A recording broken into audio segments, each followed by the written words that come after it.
Yeah, it's just, yeah, I'll explain why. All right. Test is Tuesday. This is a review. 10 questions. I did simplify the questions from how my lab was asking them. So there's no real multiple choice and stuff like that. It's you're just gonna have to write out for some of them. All right, so let's look at them. Most famous, the hardest part of this test is not going to be doing the math. The hardest part of this test is going to be figuring out what you need to do to get the answer, like which calculator you use, which thing are they asking you for, that type of stuff. So the most famous guys in the world are Faithful in Yellowstone National Park has a mean time of eruptions of 85 minutes.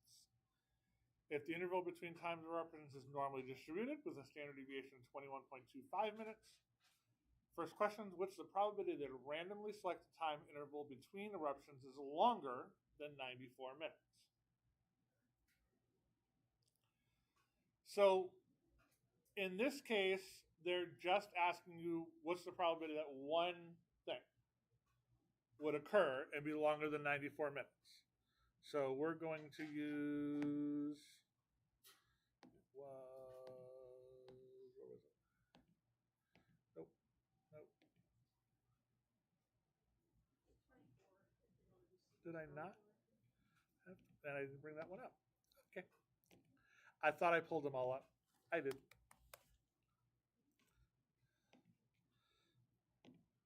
It's like I thought I pulled them all up. There we go. All right. So you're going to use A24 for this one. So my mean is 85 minutes.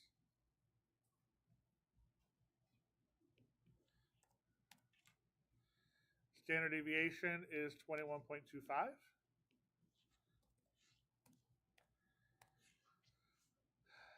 And we were looking at greater than 94. So greater than 94.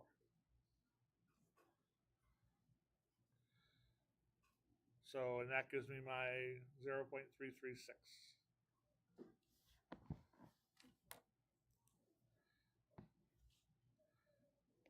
So we're using A24 for this one.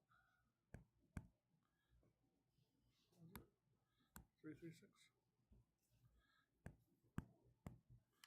is that.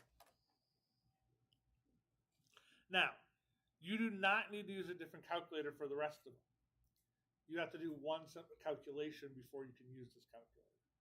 So, since this is now as a random sample of 10 intervals, we can use the standard deviation divided by the square root of n. And we just change the actual standard deviation. So in this case,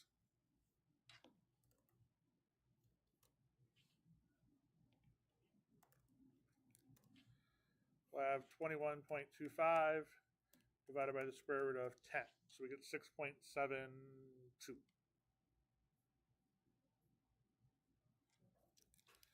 So for this one, my standard deviation is 6.72. And then I just go back here and change this to 6.72.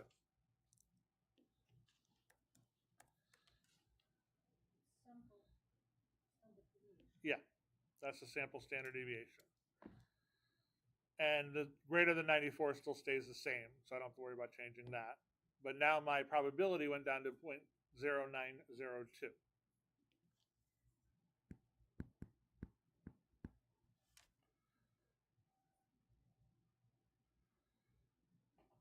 Okay.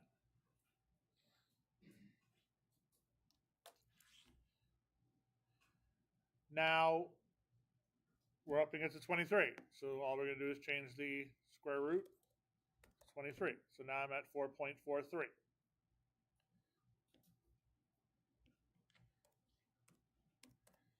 And now I'm at 0.0211.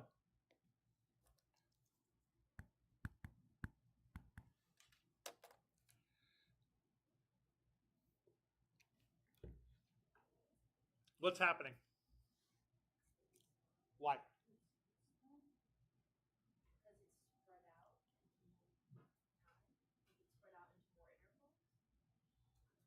go the other direction. Because I'm picking more of them, I'm compressing it. It actually gets smaller. So my variation is smaller. So if we're looking at, think about the standard deviation, this one was 21.25, this was 6.72, and this was 4.43. So my standard deviation is getting smaller, so it's being compressed. So the chances that it's going to be further out is less. Okay, so what effect does increasing the sample size have on the probability? That's kind of what I want you to talk about there. It's not going to give you a list of things to check off. Explain what's going on. Okay. What? Yeah, you're just going to write a little sentence explaining to me what's going on. What might you conclude if the random sample of 23 intervals between eruptions has a mean time longer than 94 minutes? What might we conclude? So if I did it and I collected 23 samples and the mean time was greater than 94, would that be something I would expect to happen?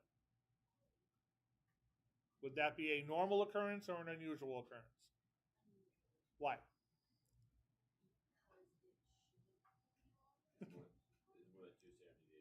It's less than the 5% that we would expect, right?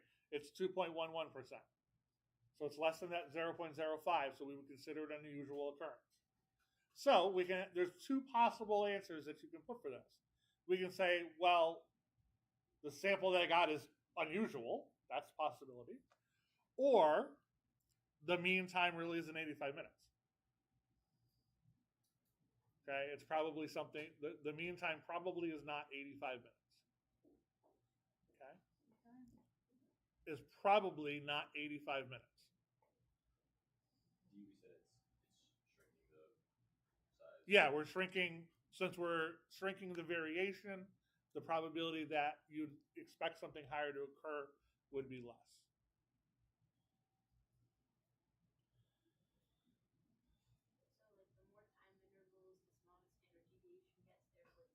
Yeah.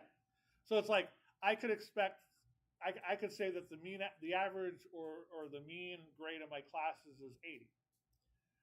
All right, with the standard deviation, whatever it is, and I pick one student out, they could be failing. That's possible. However, if I picked 10 students out and found their average, the likelihood that all of them are failing is a lot less. That's in essence what it's doing. The more your sample size gets bigger, the less chance that something further away from the mean is going to occur. So, that's the reason I missed Old Faithful going off at midnight in Yellowstone Park, because it decided to take longer that time. Yes? How did you get 3.72? Standard deviation divided by the sample size. So it's the 2125 divided by, in this case, square root of 10. And then for the 4.33, I did the square root of 23.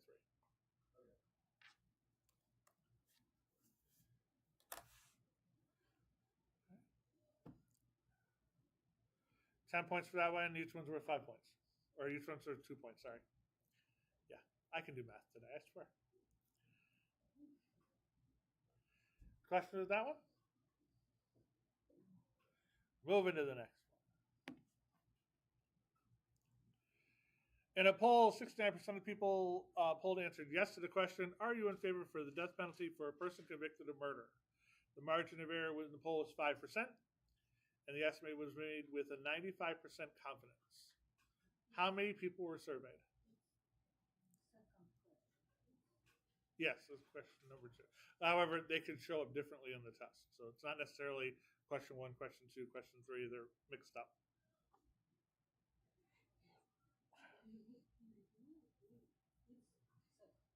Yes, this is the second question to review. Yes. This is not necessarily the second question on the test. Yeah. Oh, yeah. They're just going to be different numbers. All right. So we're looking for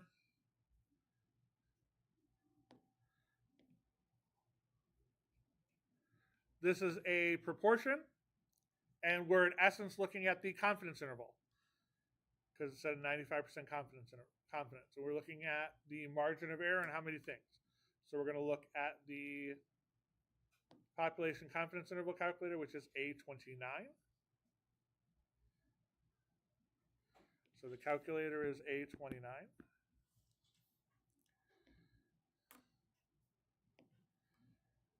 And we're looking for a sample size in this case. So we go to sample size. My margin of error was 5%. 95% confidence interval. And 69%.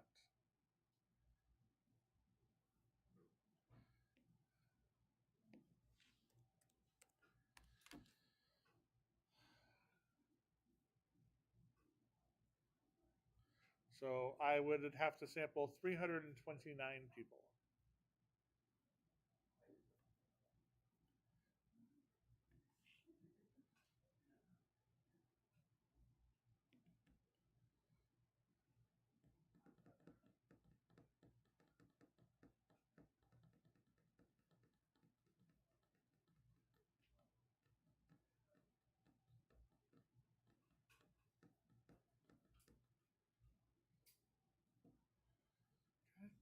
That's it for that one.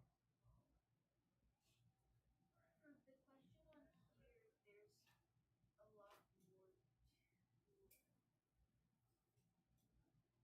Which one?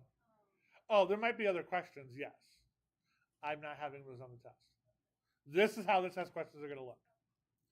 So that's why I said I simplified them down and get rid of some of the other crap that they were looking for, and made them a little simpler. So yes, that's all they were literally asking this question. Or for this one, that's all you're going to be asked. So 329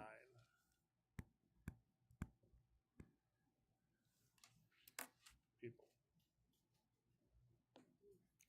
I think I set this so that it'll automatically round. Yes. Okay.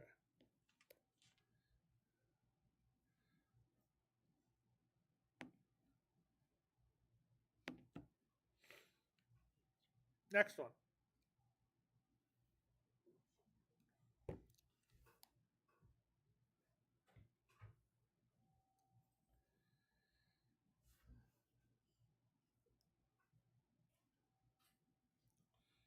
So this one, they're looking for your hypothesis testing. So they give you your null hypothesis, they give you your alternate hypothesis, they give you your sample size, they give you your sample mean, and they give you your sample standard deviation. They want you to compute the test statistic. Now, unlike the one on the homework assignment where they didn't show you the actual samples, the significance level until you were like 3 questions into it, it's there. It's in question C. You actually did not need it to do the first parts of this question. You only need the sample or the significance level to actually do the test at the end. So this one, we are looking at the mean hypothesis test. My sample mean is 21. Oh no, my sample mean is 18.9.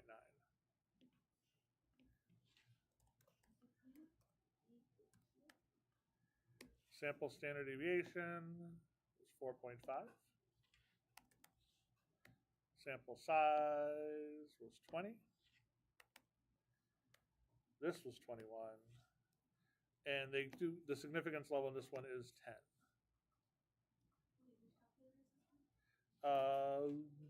33. 33.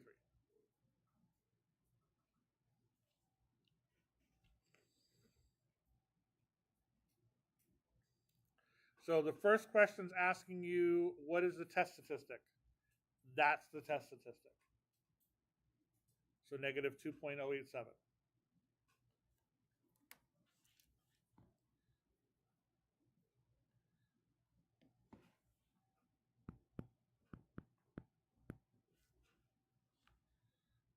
Okay, so your test statistic is what your t-value is at that point, not your critical value.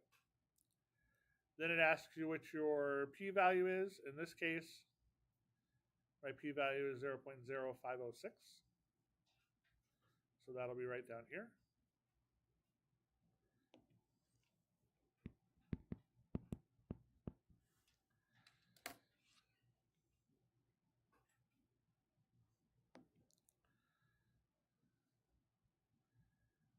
And then the last part, we set our significance level to 10%, and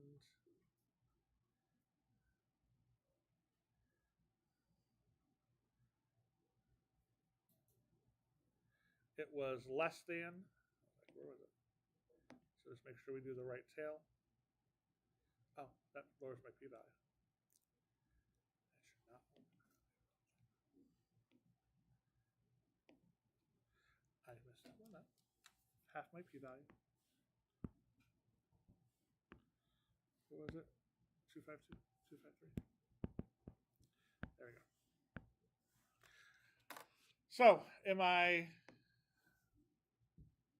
am rejecting or failing to reject? Rejecting. Now, don't just say reject.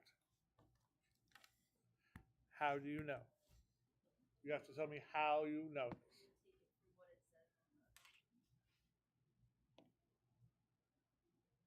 So you can't tell me this because that's just rejecting.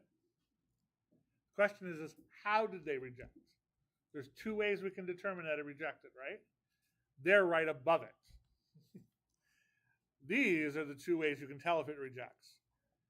Your p-value is less than the significance level, or your t-value, your test statistic, is less than the critical value. Since we're looking at less than, that's what we want. If we were going the other direction, the t-value would have been higher than. So, okay, I'm going to write it down. Sorry. So there's two ways we can show this. So we are rejecting. Now, I want you to write this out, not the way that I'm about to write it, because I'm not writing out sentences today. You can either say that the negative 2.087 is less than, what was the value? 1322.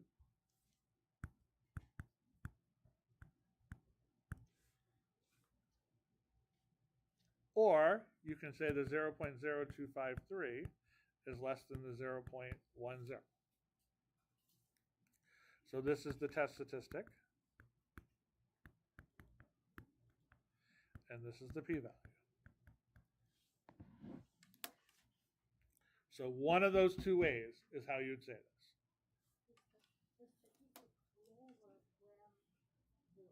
When it's less than. Because we're looking at less than.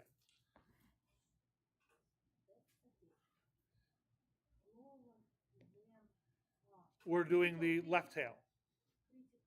Yeah, it's lower than the critical value. And in this case, since we're left-tailed, we're going to go lower. Yeah. But like, for example, I'm going to make one up real quick.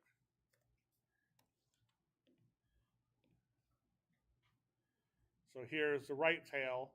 If we were going the other direction, I would want my test statistic to be higher than my critical value because I'm going the other direction. Okay. All right. So that's how you would say it. You're going to use one of those two ways to explain.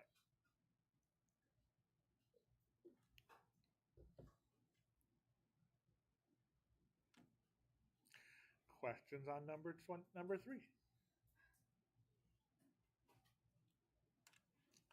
I didn't write down the test number. Which one was this one? 33, right?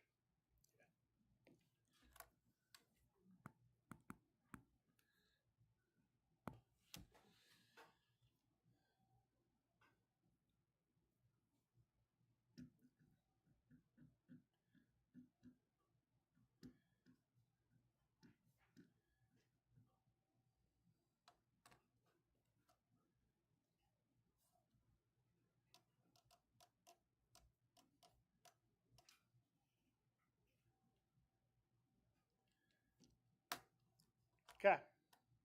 Read it. I'm not reading this whole thing.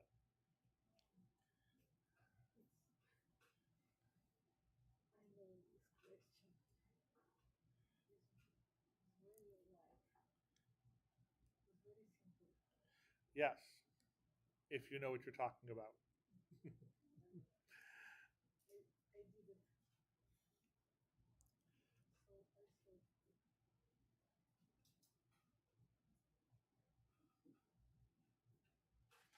Yes, this is a very simple 10 points if you know what you're doing.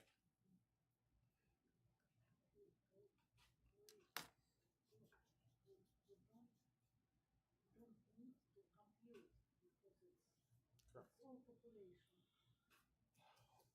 What is the criteria to do a hypothesis test?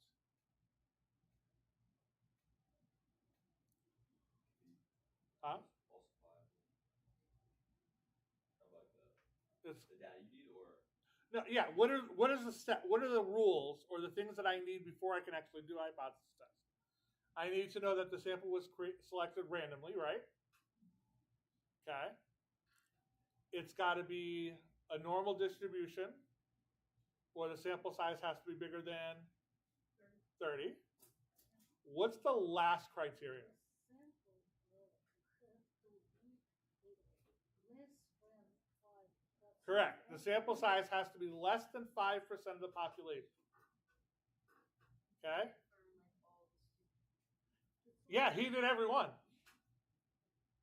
He didn't do a sample at all. He has all the data. So, yes, his conclusion was correct, but he didn't have to do it all. 100%. Okay? He used all of the students. So, by the rules of the hypothesis test, he could not use the hypothesis test to prove this because he had greater than 5% of the population.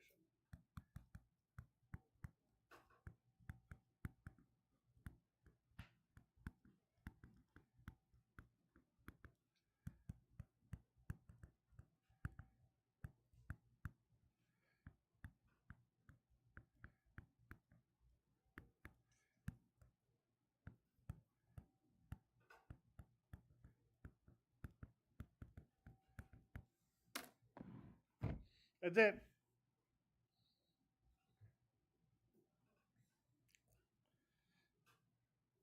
Real simple 10 points. If you actually understand what you're talking about.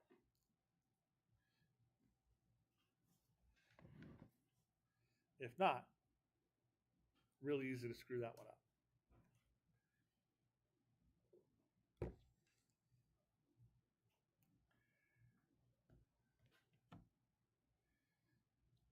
All right.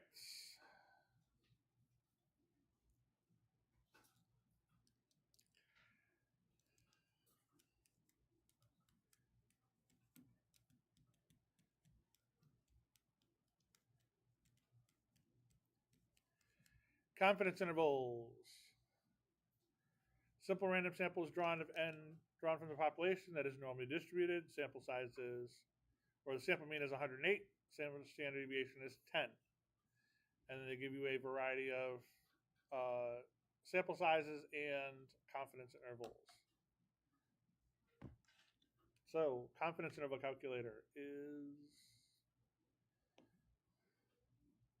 that was proportion. Yeah, that's a proportion one. This one is going to be A30.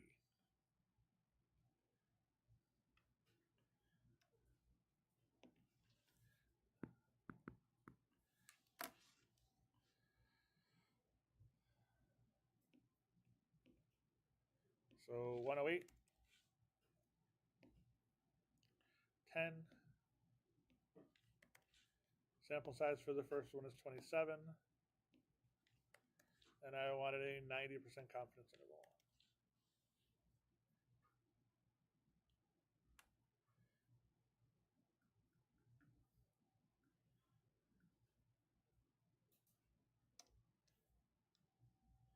So my confidence interval is, for the first one, 104.7 to 111.3.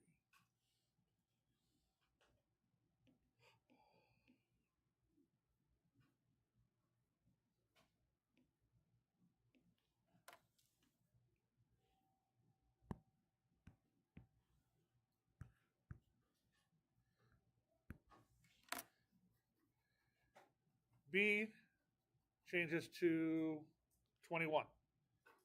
So I'm just going to go back to the same calculator and just change my sample size to 21.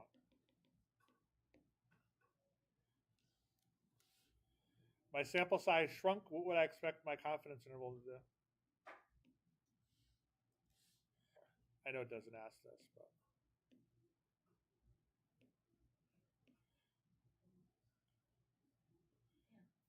it should grow.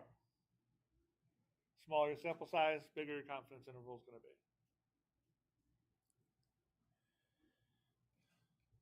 Next one's doing a 70% confidence interval, and the sample size goes back to 27.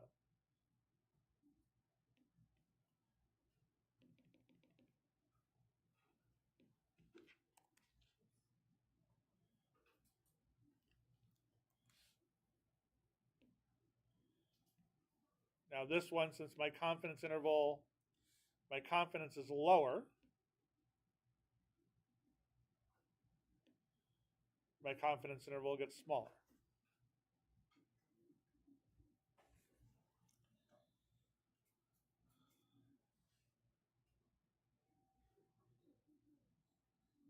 All right, question D is important. Could we have done that if the population was not normally distributed?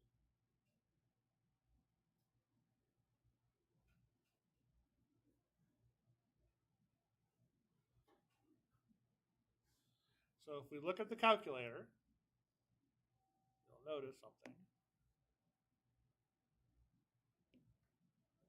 What's it say right there?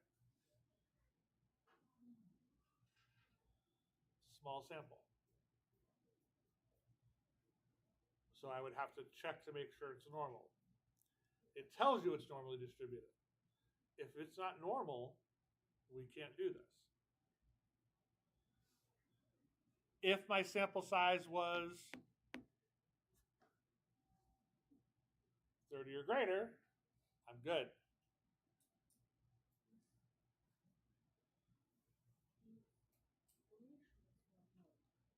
Right. So we have to. So this problem tells me that the population is normally distributed. So I know that. So I can assume normality. If it doesn't say that, I need to make sure that it is normal, or I need to have a sample size that is greater than 30. So in this case, all my sample sizes were less than 30. So if the data was not normally distributed, I could not have done this.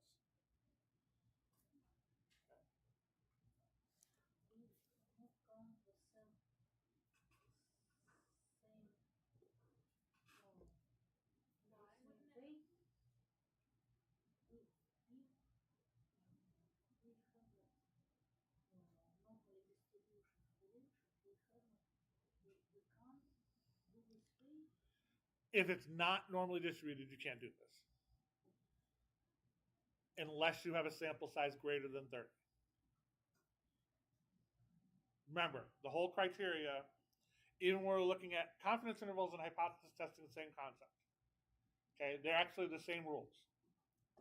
They have to be a random sample, they have to be normally distributed, or a sample size greater than 30. Yeah. So in this case, I do not have a sample size greater than 30. And question D is telling you that they are not normally distributed. So could we do this? And the answer would be no.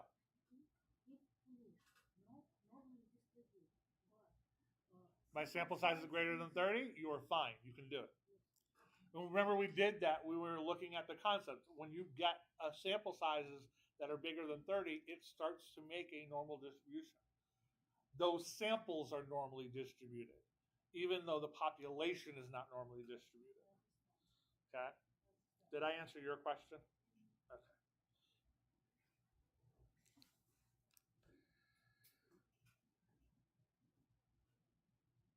All right, that was 5.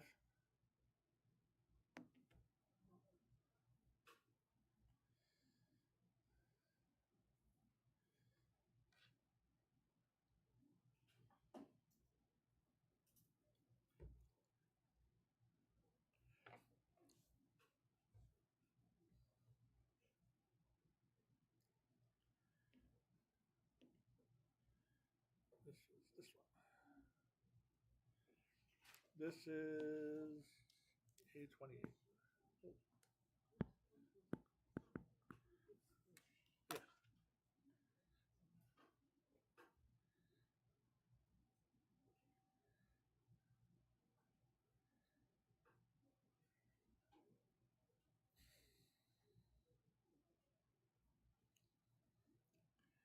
All right. So this calculator is going to be A28. A28. This is the sample proportion calculator. I have 33% of adults, a sample size of 700.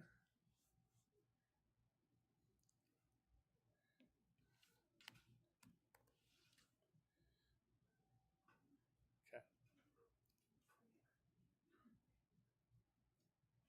So the first question, what's the mean and what's the standard deviation? Those are right here. Mean, standard deviation. Remember, the mean for proportion is the proportion. Okay? So the mean is the proportion. So in this case, they gave you the 33%. Your mean is 33%.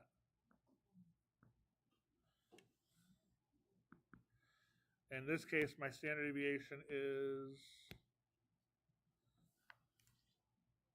wrong one. 0.0178. How come in one of the slots on the calculator it said 0.25? Where did that come from? Or is that just Oh, that's the sample proportion. I haven't gotten to that part yet. We're going to need that for the next question. So the first question was just asking those two pieces of information. The next question, we're going to use that one for. And that number, right? If I change that, it doesn't change those two. All right, so the next question says, what's the probability that a random sample of 700 adults, more than 36% do not own a credit card? So that's where this one comes in. I changed this to 36%. So, and that's the probability. What are the top numbers?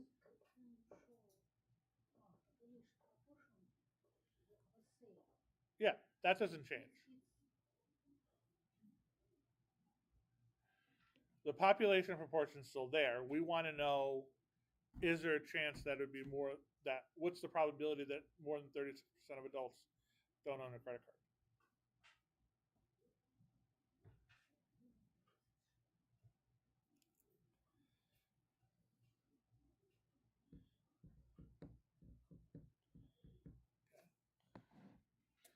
So in this case, the probability is 0.0457.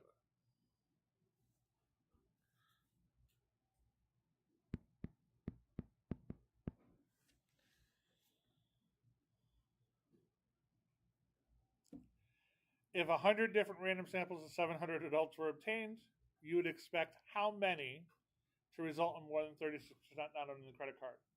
You're just multiplying that number by 100.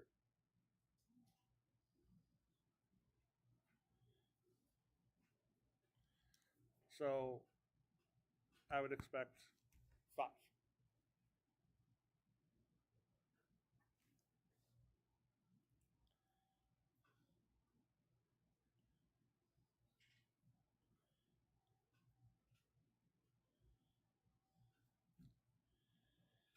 Okay.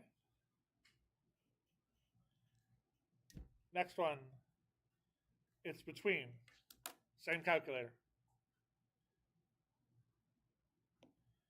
Except this time, I'm going to use between.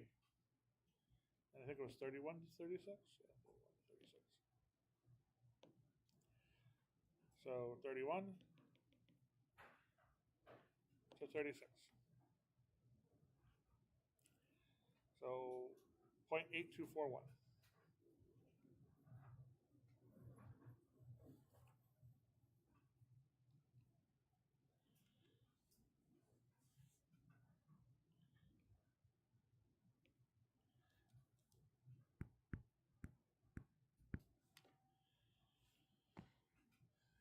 And then E is again just multiplying them by 100. So I'd expect 82 of those samples to result. Yeah, but I can't have 0.41 of a sample. It'd be like having 0.41 of a person. So you just round.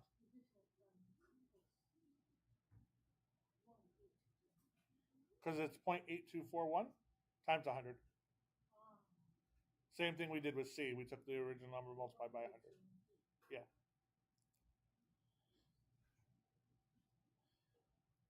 Would it be unusual for a random sample of 700 adults to result in 217 or fewer who do not own a credit card? So what do I need to do first for this problem? I'm going to use the same calculator. And I'm going to do less than. However, I need the number there. So how do I find that number? How do I find like that 36 from this problem here?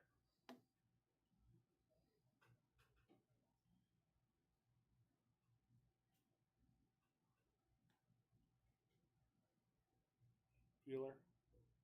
Bueller? It's way too old for them.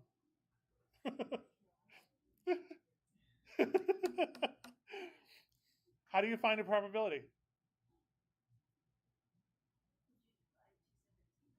Yeah, that's it. Just divide it. So divide 217 by 700.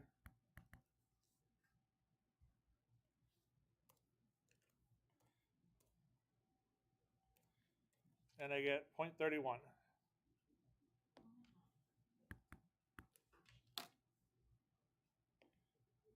Just 217 divided by 700.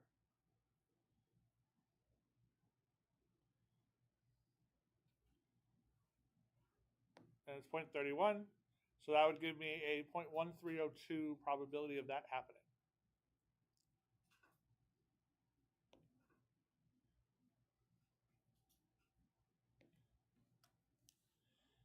So my 0.1302. So would it be unusual? No, Why? because it's more than 5%. Correct. Greater than 0.05. So it is not unusual for that to occur. For number D, how did you input the data calculator? I did D. Not D. E is just multiplying D by 100. Sorry, I meant, yeah, D. You use the in between. So that upper bound is the 36%, correct? The 31% to 36%. Yeah.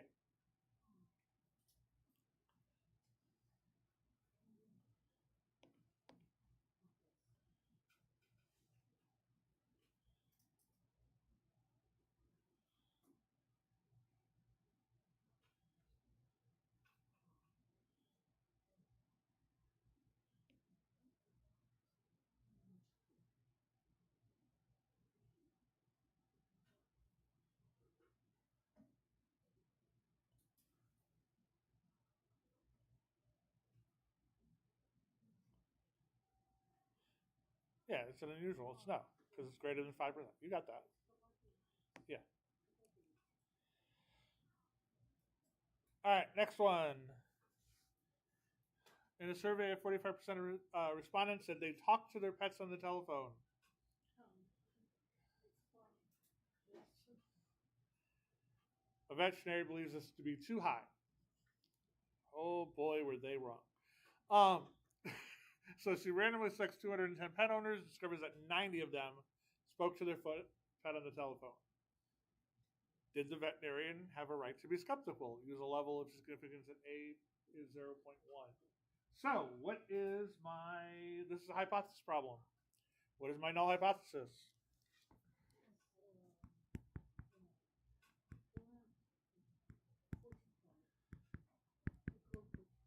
Okay, what's my alternate hypothesis?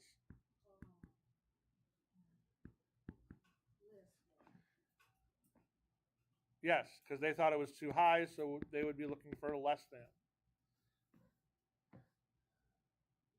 My P for this problem is 90 over 210.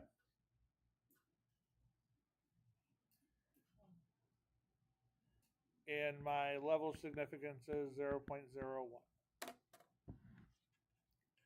And we're using A32.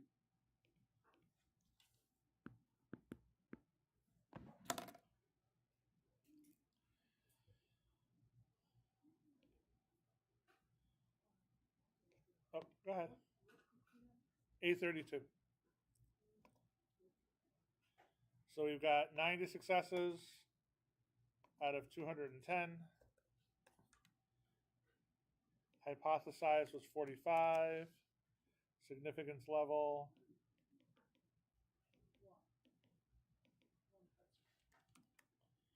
One, and he thought it was too high, so they lost that.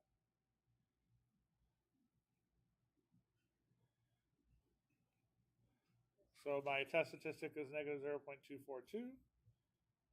My p-value is 0.2663, and I am failing to reject.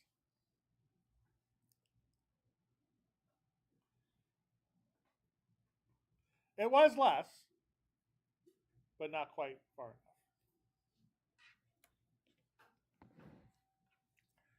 So I would reject or fail to reject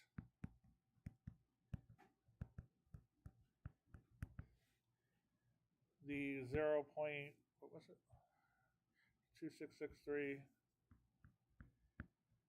is greater than the 0.01. So does the veterinarian have a right to be skeptical? No. 0.01 significance cracks me up. I know. I think it was just because he was a doctor and I was always thinking, like, they have a tendency to use that. Like, but yeah, like, really? You needed this to be that precise? So, how many of you talk to your pets on the telephone? Anytime anybody calls me from my house, they're like, "Here, say hi to Buggy." Like, no. Well, it's my pet. It's just they're at home and I'm here, or they're driving home from daycare and they're like, "Here, talk to your kids." I'm like, "Really?" So, yeah. All right. Number 8.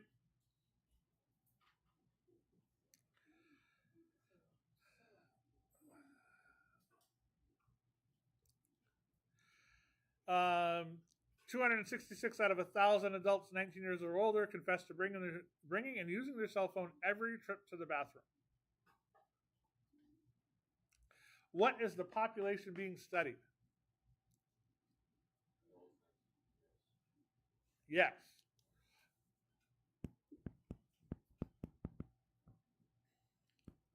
Adults greater than or equal to 19. Write that in the sentence. Don't write it like that. What's the point estimate for the population of adults 19 years or older that bring their cell phone into the bathroom every time? That's just the probability. That's all it's asking me for. Yeah, 0.266.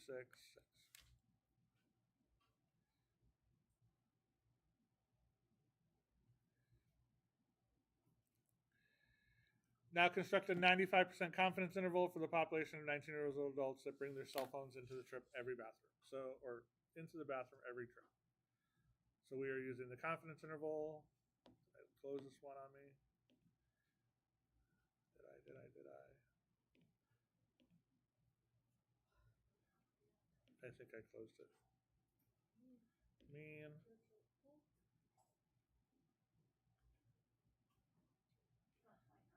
Yeah, I know. I think I closed it. There we go. Like I knew I had it. I think I closed it. All right. So the number of successes was 266. Sample size was 1,000 at a 95% confidence interval.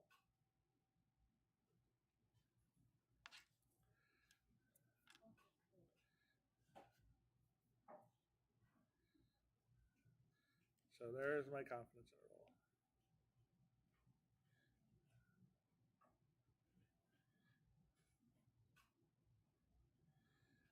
I think they should have done this study and broke it down by male and female.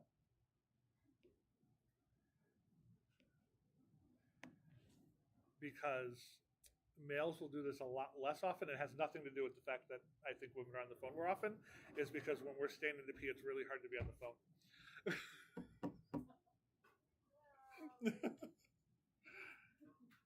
I think men stand there a lot longer than they're sitting. Yes, that is also very true.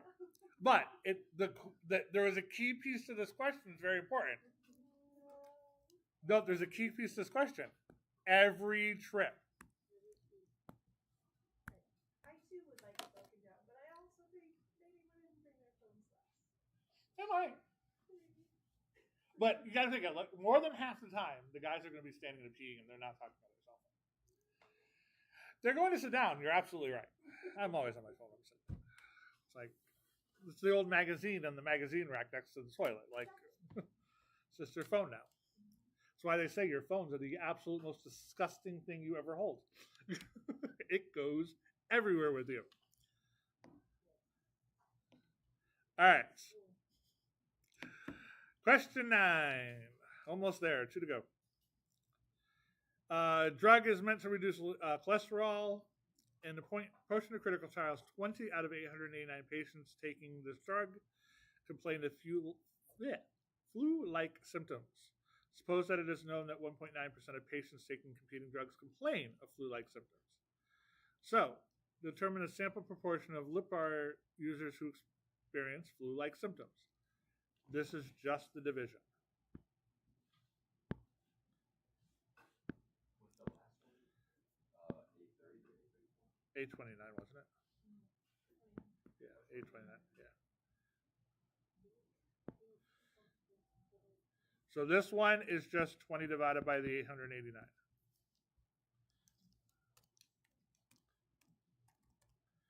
So 0.022.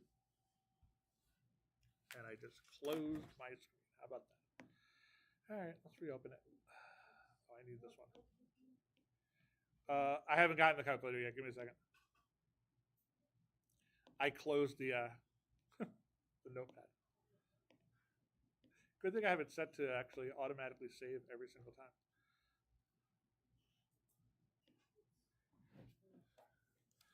All right, so we've got 0.022.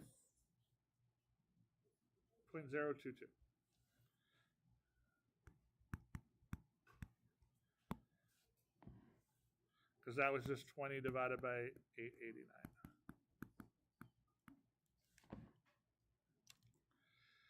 Suppose researchers want to know whether the evidence suggests more than that experience flu-like symptoms. So state the null and the alternate hypothesis.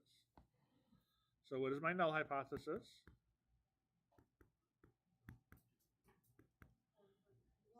Yep. And then what's my alternate hypothesis?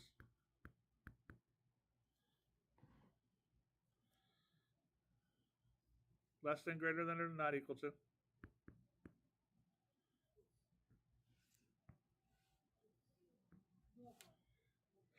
So it's greater than. Good. Can we use the normal model for this? So what this is asking you is this part right here. Is the requirement met?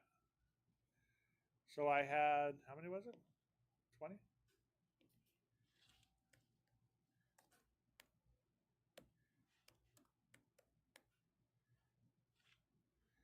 So the requirements are met.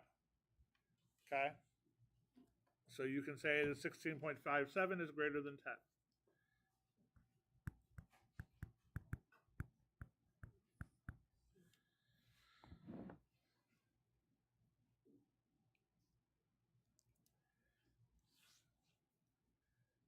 What is the test statistic? 0.07638. So test statistic is right there.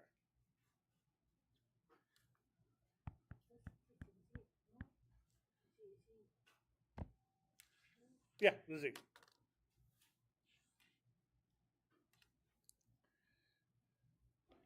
What's the p-value?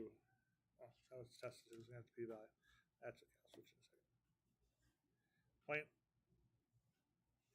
Wait, hold on. There you go. 0.2225.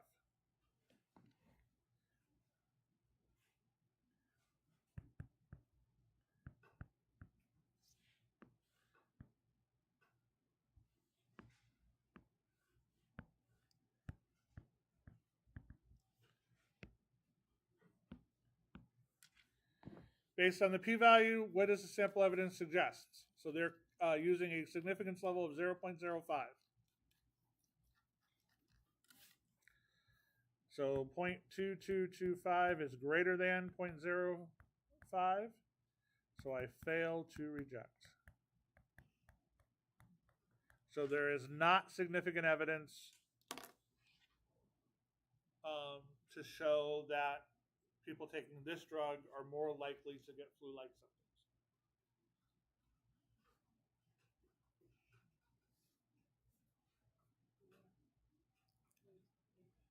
And this was A33, if I remember right.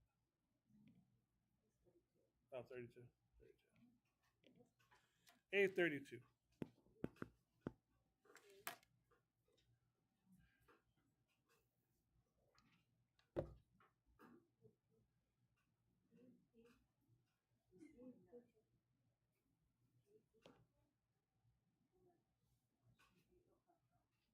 Eight was 29. 9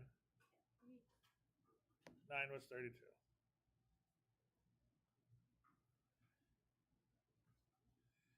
Last one.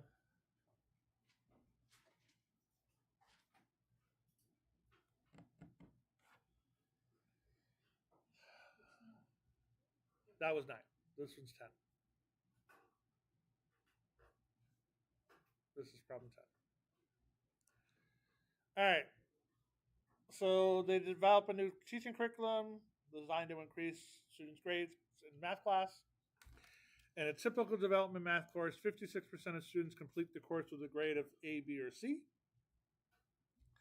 In an experimental course, 15 students enrolled, 12 complete the course with an A, B, or C grade.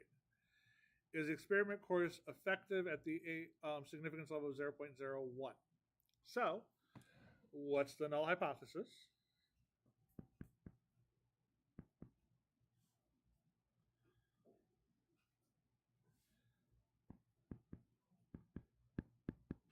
It's 0.56. And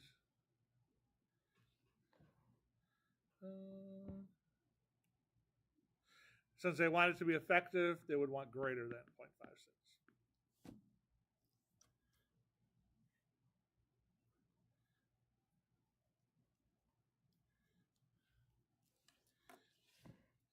Okay, and we are going to use the same calculator we just used, A32.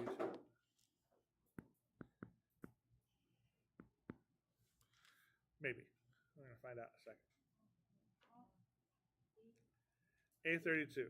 You're going to use it, but not for the whole problem. So 12 out of 15. Hypothesize was 0.56. And my requirements are not met to do this. Okay? Correct. So in this case, my score was a 3.696, is less than the 10.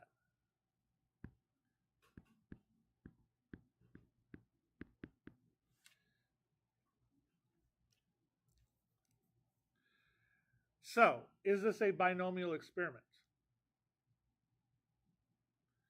What is the criteria for a binomial experiment? What's the main criteria? They're independent of each other. It's an experiment, so it meets the simple random sample. And there can only be 2 outcomes. Yes or no, true or false. So in this case, it's pass or fail. A, B, or C, or D, or F. So it's a pass or fail. So this is a binomial experiment. So that's what you'd write there. You'd write down, how do you know it's a binomial experiment? Because it's a binomial experiment, I can use the binomial probability calculator, which is A22. So you're using both of these calculators, actually. A22. So we had 15 trials. The probability was 0.56. And my successes were 12. So at least 12.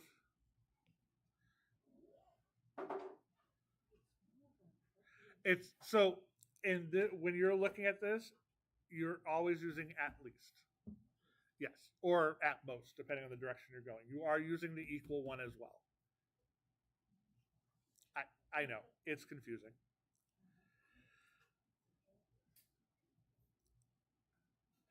Because technically you didn't want it equal to, but because it can be anything after that point.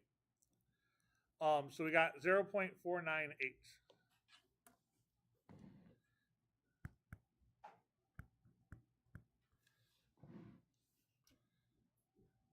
So, is this course effective? Are we rejecting or failing to reject?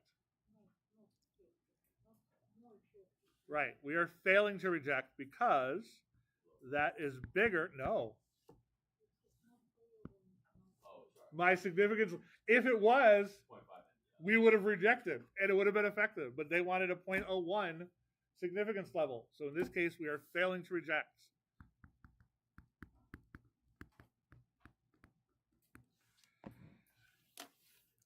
If we taught it with 45 students and 36 completed the course, now we go back to that other calculator again. And now I can do my normal test because my sample size is large enough. And now it is a significant change.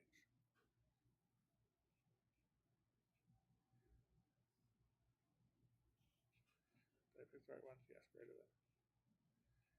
So my p-value is 0.0006.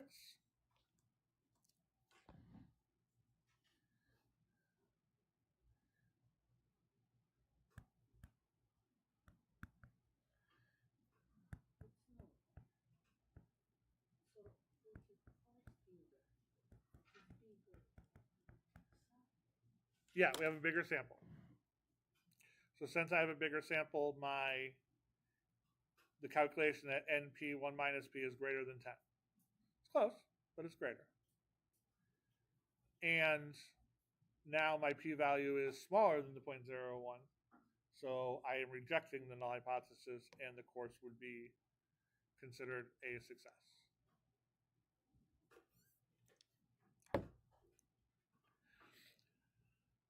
All right, Tuesday, I will be in, I should actually be able to be here at 3 o'clock in this room. I don't think there's a class in here at 3. So I'll be here at 3, so you can start your test earlier if you want. At 3, yeah. At 5 o'clock, though, we will go over to my other room in E206 because I know there's a class in here 10 minutes later. So if you need more time after that point, we'll just go over to my room in E206 and we'll be fine. Okay? So I'll be here at 3 o'clock on Tuesday.